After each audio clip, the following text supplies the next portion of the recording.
off with modernity.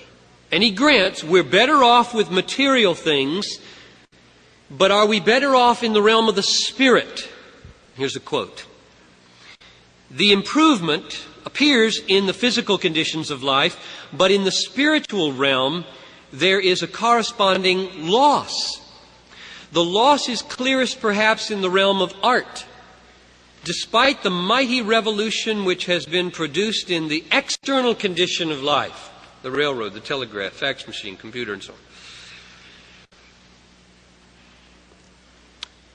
I lost my place. Despite the mighty revolution which has been produced in the external condition of life, no great poet is now living to celebrate the change. Humanity has suddenly become dumb. Gone too are the great painters, the great musicians, the great sculptors. The art that still subsists is largely imitative, and where it is not, it is usually bizarre. He argues that drab utilitarianism, that's his phrase, drab utilitarianism destroys the higher aspirations of the soul and results in unparalleled impoverishment in human life. So you can see what he's doing. He's working from the inside of contemporary culture to show on its own terms it's bankrupt. This is his first strategy. When you take away objective norm and truth, you take away the only means of measuring improvement or progress. You can talk till you're blue in the face about progress, but ultimately if there's no absolute, no norm, no objective truth, you have lost anything to move from, toward, and all that's left, he says, is the changes of a meaningless kaleidoscope. So in view of those things and other observations and effects of modernity and modernism, he asked the modern man, is your rejection of the past and is your rejection of the category of truth and is your abandonment of supernaturalism as cheap and expendable as you think they are? Quote, in view of the lamentable defects of modern life, a type of religion certainly should not be commended simply because it is modern or condemned simply because it is old. On the contrary, the condition of mankind is such that one may well ask what it is that made the men of the past generation so great and the men of the present generation so small.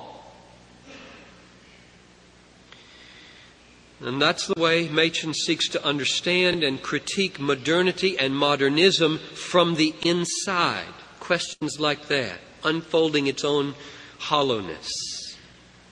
And that set him apart from the fundamentalists. They didn't do it that way. They didn't go that deep. They weren't that broad. Now, his other strategy was biblical. From outside of modernism, he took their claim to be biblical. They never abandoned that claim. That's what was so maddening to him. He took that claim to be biblical and he went back to Paul and Jesus and he noted some very simple things. He noted Acts 1:8. He said the church from the beginning has a charter to be witnesses.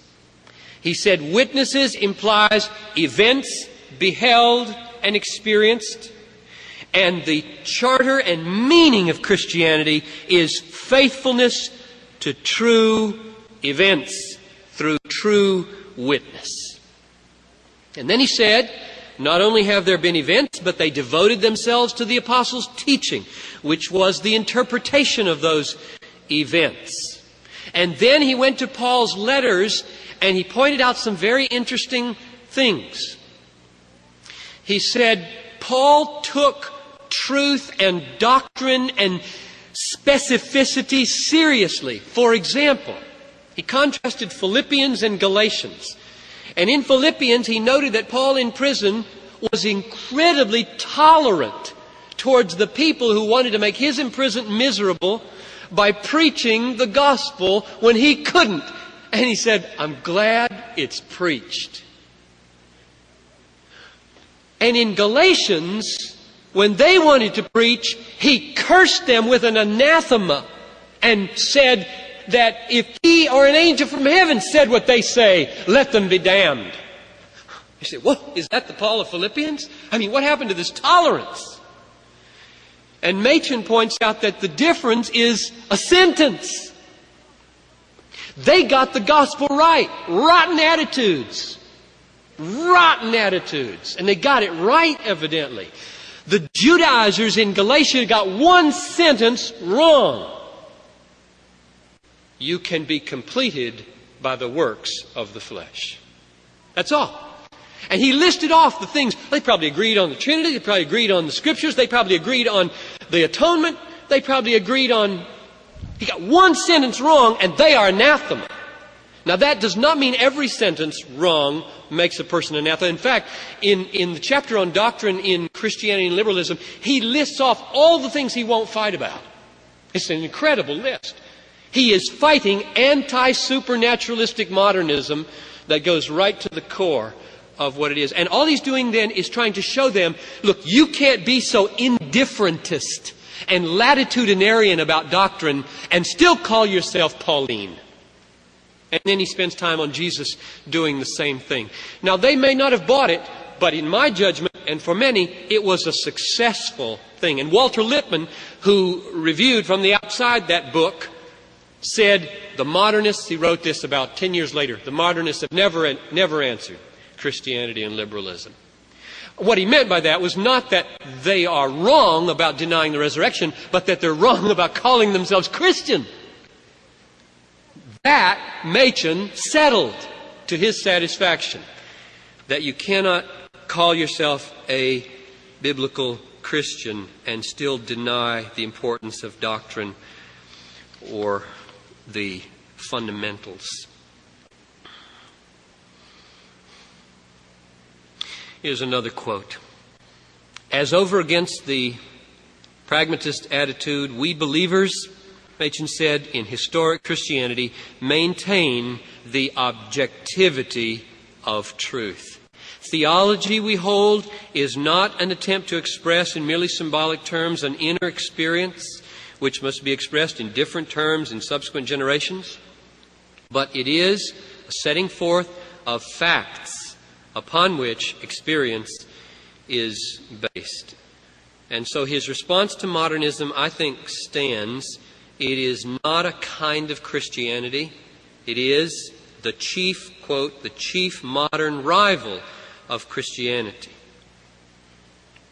and in direct opposition. The foundational truths are surrendered, and worse, the concept of truth is surrendered to pragmatism, so that even our affirmations are denials, because they are affirmed as useful rather than true. I don't think the modernism of Machen's day is significantly different in spirit than the postmodernisms or liberalisms theologically of our own day. It is still a menace in most churches and schools and agencies. I think one of the greatest protections against it is to know the stories like Machen's, what enemy he faced, what battle he fought, the weapons he used and failed to use, the losses he sustained, the price he paid, the triumph he wrought.